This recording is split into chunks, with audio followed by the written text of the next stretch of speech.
पण ती आली नाही. त्याचं उत्तर आम्ही वितरित केलेलं आहे.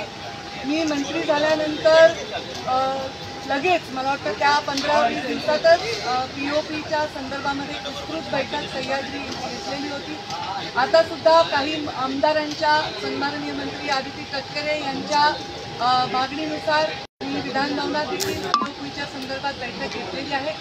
यामध्ये मुळामध्ये जे सेंट्रल पोल्युशन कंट्रोल बोर्ड आहे त्यांच्या मार्गदर्शक सूचनांप्रमाणे POPच्या मूर्ती बनवण्याबद्दल त्यांचं काही निकष आहेत, त्याच्याबद्दल काही त्यांचे निर्णय आहेत आणि त्याच्यामध्ये POPच्या बद्दल बंदी आहे. आणि त्यामध्ये नागपूर खंडपीठात देखील आणि मुंबईच्या हायकोर्टात देखील विषय झाला. सन्माननीय न्यायालयाने हा सुमोटो विषय घेतलेला आहे आणि याच्या मार्गदर्शक तत्वाप्रमाणेच कारवाई करावी असा आदेश दिलेला आहे. आणि हे खातं म्हणून एक डिपार्टमेंट म्हणून कोर्टाच्या संदर्भातले आदेश आणि सेंट्रल पोल्युशन कंट्रोल बोर्डाचे आदेश हे आम्हाला बंधनकारक आहे. पण तरीही मी आत्ताच बैठक आदिती तटकरे आणि काही सन्माननीय सदस्यांना घेऊन केली होती. त्या बैठकीमध्ये काही लोकांनी असं सांगितलं की POP हे कसं हानिकारक नाही आहे आणि मी त्यांना सांगितलं की त्याचे तांत्रिक पद्धतीने पुरावे आपण द्या. आम्ही सेंट्रल पोल्युशन कंट्रोल बोर्डाला या संदर्भामध्ये लिहून याच्याबद्दलची म्हणजे काय त्यांची स्पष्टता नक्कीच मागवू. जर असे काही पुरावे असतील तर मी वेलकम करेन. त्याचबरोबर सगळ्या ज्या मूर्ती असतात ज्या वेगवेगळ्या उत्सवांमध्ये आपण वापरतो, खास करून महाराष्ट्रात गणेश उत्सवामध्ये वापरतो, या मूर्तींचं जे विसर्जन आहे ते जर आर्टिफिशियल कुंड तयार करून त्याच्यामध्ये केलं तर ह्या POPच्या मूर्त्यांचं नुकसान तसं होत नाही.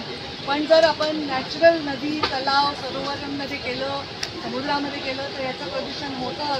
या कारणाने या मूर्तीच्या संदर्भातला प्रश्न निर्माण झाला. पण या मूर्त्यांवर एक मोठा उद्योग, एक मोठा वर्ग, अगदी गरीब वर्ग जो कष्ट करतो, काम करतो महिने आणि या मूर्त्या उभारतो हा नक्की आहे.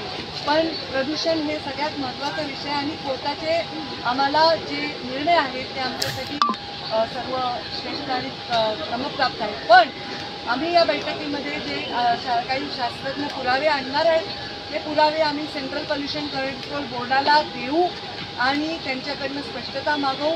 आणि सन्माननीय मुख्यमंत्री महोदय यांच्याशी पण चर्चा करतोय आणि LNGDकडे पण आम्ही विनंती केलेली आहे की याच्यामध्ये जर काही असे शास्त्रयुक्त पुरावे आले तर आम्हाला काही इंटरव्हेन्शन कोर्टात करता येईल का, याच्याबद्दल आम्ही चर्चा करतोय. लवकरच त्याबद्दल स्पष्ट. मुंबईमध्ये POPचा प्रश्न अत्यंत गंभीर बनलेला आहे. विशेष करून गणेश मूर्तीकारांचा प्रश्न गंभीर आहे. मागे गणेशोत्सव पार पडलेला आहे, अनेक गणेश मूर्तींचं विसर्जन झालेलं नाही आहे मुंबईमध्ये आणि त्याचबरोबर आता भाद्रपदमधला गणेशोत्सव येणार. त्यांची मूर्ती बनवण्याचं काम जे आहे तर मे महिन्यापासून सुरू होतं. त्यामुळे लवकरात लवकर निकाल जो आहे तर स्पष्टता ती अपेक्षित आहे. ॲक्च्युली निकाल लागलेला आहे. सन्माननीय कोर्टाने जो निकाल दिलेला आहे आणि CPCB बोर्डाने जे निर्णय दिला आहे तो निकालच आहे आणि तो गृहीत धरून ती बंदी खूप आधीपासून आहे.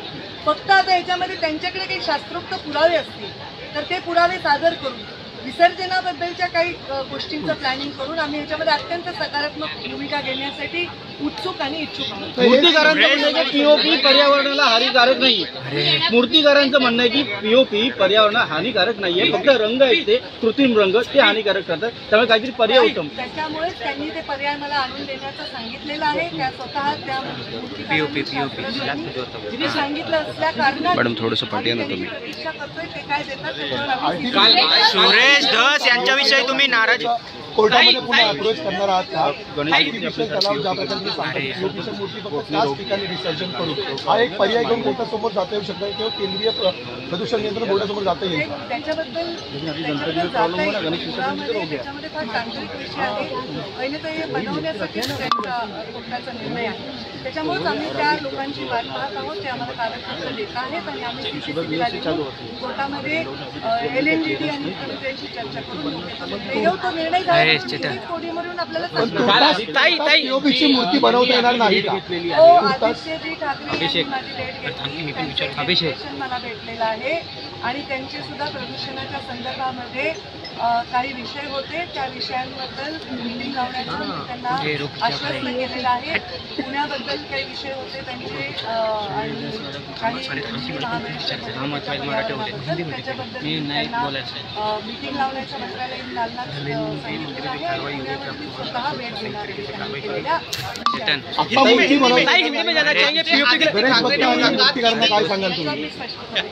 सुरेश धस मुलाकात की थी, किन मुद्दों पर आपकी बातचीत हुई और पीओपी को लेकर क्या? आदित्य ठाकरे इन्होंने मुझसे भेंट की, उनका एक डेलीगेशन लेकर वो आए थे और उन्होंने प्रदूषण के बारे में, वो भी प्रदूषण मंत्री पर्यावरण मंत्री रह चुके हैं, प्रदूषण के बारे में उन्होंने कुछ मुद्दों पर चर्चा की, कुछ मुद्दे उठाए, उसके कागज, उसके टेक्निकलिटीज हमने देखे, बहुत अच्छी विस्तृत चर्चा हुई और पूना और कोई और चीज़ों और कोई जगहों के बारे में उन्होंने कुछ विषय रखे हैं. मैंने उनको मीटिंग मंत्रालयीन दालन में करने का शर्त दिया है, हम मिलेंगे, मंत्रालयीन दालन में टेक्निकल मीटिंग होगी और उसके बाद हम लोग पूना में भी मैं जाऊँगी, भेंट दूँगी जो उनके विषय है उसके बारे में खुद जाके जानकारी.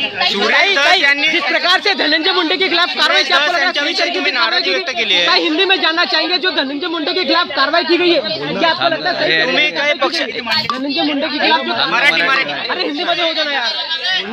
सुरेश धस आत्ताच बोलून गेले की तुमच्याविषयी तक्रार करणार पक्षश्रेष्ठींकडे. सर्वप्रथम तुम्ही गेलेल्या महिन्यात कधी ती चर्चा सुरू आहे, तुम्ही जे आरोप केलेले आहेत किंवा जी मागणी केलेली आहे की सुरेश धस माझ्या विरुद्ध आत्महत्या मी केली आहे. काल सकाळच्या वृत्तपत्रातील एका पत्रकारांनी माझा इंटरव्ह्यू घेतला. त्यांनी मला त्याबद्दल प्रश्न विचारले आणि मी त्यांना सांगितलं याच्यावर मी उत्तर देणार नाही, कारण प्रश्नच मान्य नसल्यामुळे उत्तर द्यायचा संबंधच येत नाही. त्यामुळे त्यांनी जे माझं नाव घेऊन चर्चा करतायत त्याच्याबद्दल माझ्या पक्षातील श्रेष्ठींशी म्हणजे सन्माननीय मुख्यमंत्री, सन्माननीय प्रदेशाध्यक्ष बावनकुळेजी आणि आमच्या संघटनाला जे श्रेष्ठी आहेत त्यांच्याशी मी चर्चा केलेली आहे. ज्या विषयामध्ये कुठलाही संबंध नसताना माझ्या नावाचा उल्लेख करणं किंवा कुठल्याही टिप्पणी करणं वैयक्तिक पद्धतीने हे त्यांनी करणं अपेक्षित नाही आणि त्यांनी ते करू नये. पक्षाच्या भूमिकांना ठेच पोचू नये म्हणून मी गेले 4-5 महिने नागपूर अधिवेशनापासून ते आत्तापर्यंत गप्प बसले. पण आता मी पक्षश्रेष्ठींना विनंती केली आहे की त्यांना समज द्यावी. असंच मी त्या पत्रकारांनाही बोलले. त्यांनी अशी हेडिंग दिली की पक्षश्रेष्ठी समज द्यावी. मी असं नाही म्हणले, मी म्हणजे पक्षश्रेष्ठींना मी विनंती केली आहे की समज द्यावी. हिंदी में हिंदी का विषय सुरेश धस यांचा खास माणूस बोक्या पोलिसांनी पकडलाय. तुम्ही शेतीसाठी काम केलं असं त्यांचं म्हणणं. मुंबईतला विषय मी प्रचार केलाय का नाही तुम्ही रेकॉर्डवर जाऊन पहा. आणि या राज्यामध्ये अनेक लोक जे भारतीय जनता पार्टीशी निगडीत होते ते अपक्ष उभे राहिलेले आहेत. अनेक लोक दुसऱ्या पक्षाचे अपक्ष उभे राहिलेले आहेत. डायसवर जाऊन प्रचार करून मतदानाची मी विनंती केलेली आहे. त्यामुळे ह्याचं उत्तर मला द्यायचं नाही, कारण आरोपच चुकीचा आहे. जर प्रचार करताना आरोप करायचा होता जाहीर सभेमध्ये, त्यांनी प्रचार करताना तर माझ्याशिवाय कुठल्या नेत्याचं नाव देखील घेतलं नाही या राज्यात.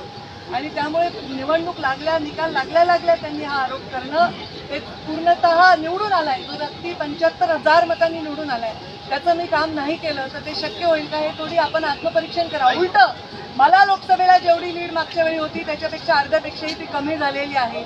मग त्यांनी माझं काम केलं नाही असं तर मी कधी जाहीर वाच्यता केली नाही.